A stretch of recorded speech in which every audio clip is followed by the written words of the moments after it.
જય સીતરામા। આજે આપણે સર્વે ભેગા મળી શીતળા સાતમના વ્રતની કથા વાર્તાનું શ્રવણ કરીશું। આ વ્રત શ્રાવણ વદ સાતમના દિવસે થાય। આ દિવસે શીતળા માતાનું પૂજન થાય છે। સૌભાગ્યવતી સ્ત્રીઓ આ વ્રત કરે છે। વ્રત કરનારે સવારે ઠંડા પાણીથી નાહવું। આખો દિવસ આગલા રોધણછઠના દિવસનું રોધેલું ટાઢું જ ખાઈ શકાય। ચૂલો સળગવાય નહીં। શીતળામાના નામનો દીવો કરીને કથા કહેવી અને સાંભળવી। શીતળામાનું વ્રત કરવાથી સૌને ભાગ્ય, ધન અને સંતાનની પ્રાપ્તિ થાય છે। એક ગામમાં બે વહુઓ રહે। દેરાની જેઠાની બંને સંપીને ઘરનું કામ કરે, પરંતુ ક્યારેક લડી પડે તો મહિનાઓ સુધી બોલ્યા વ્યવહાર ન રહે। એવામાં શ્રાવણ માસ બેઠો અને રોધણછઠનો દિવસ આવતા સાસુએ નાની વહુને રસોઈ કરવા બેસાડી। તે રોતી હતી। એવામાં ગોળિયામાં સૂતેલો તેનો છોકરો રોવા માંડ્યો, એટલે તે ચૂલો સળગતો મૂકીને છોકરા પાસે ગઈ તેને ખોરામાં ધવડાવવા માંડી।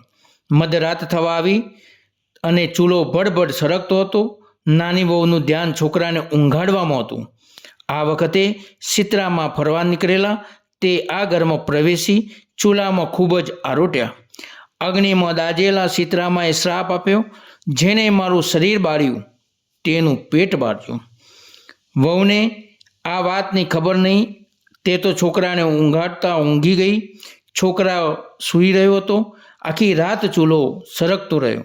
સવારના વહુએ ઘોડિયામાં નજર કરી તો છોકરો બળીને કોલસો જેવો થઈ ગયેલો મળી ગયો હતો।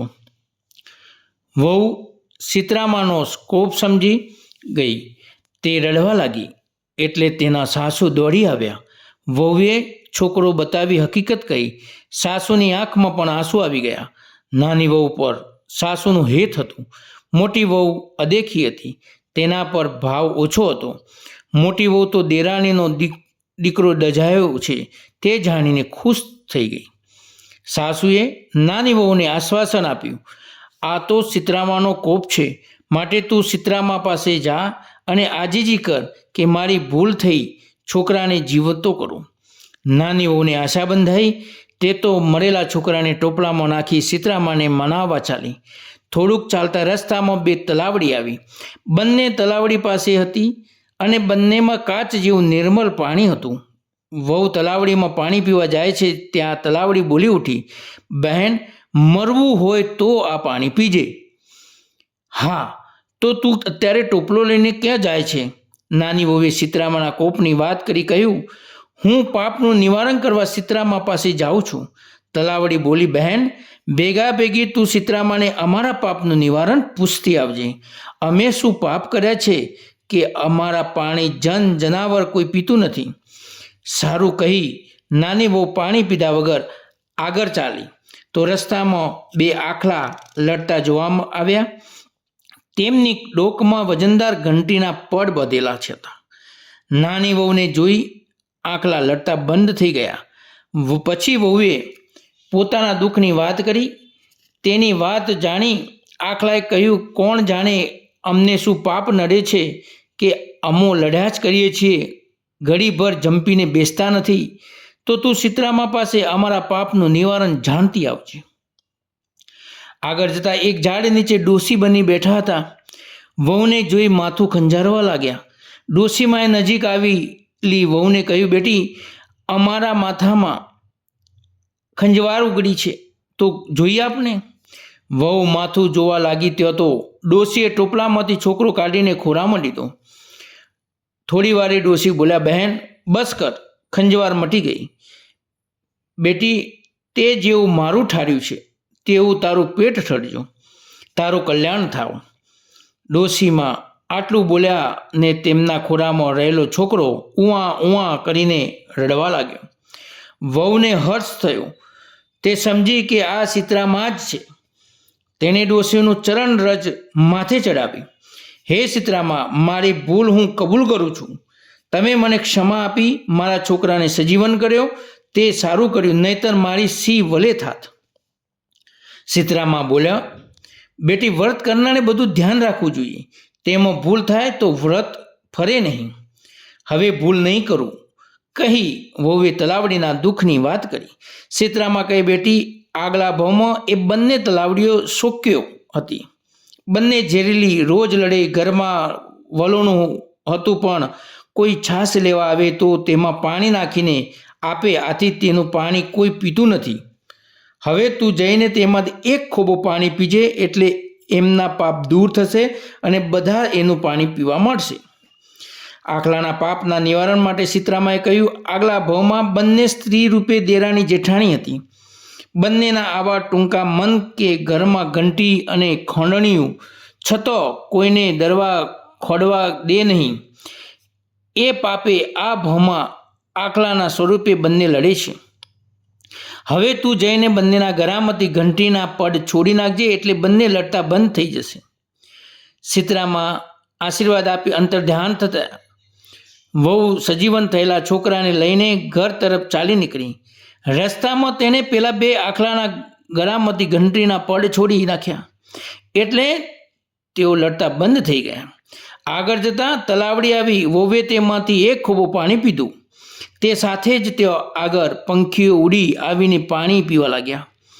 ઘેર જઈ વહુએ જીવતા છોકરાને બતાવ્યો તો સાસુને ખૂબ આનંદ થયો, પણ જેઠાણી મનમાં કોલસો થઈ ગઈ. શ્રાવણ માસ આવતા જેઠાણીના મનમાં થયું કે હું પણ દેરાણીની જેમ શીતળામાના આશીર્વાદ મેળવું.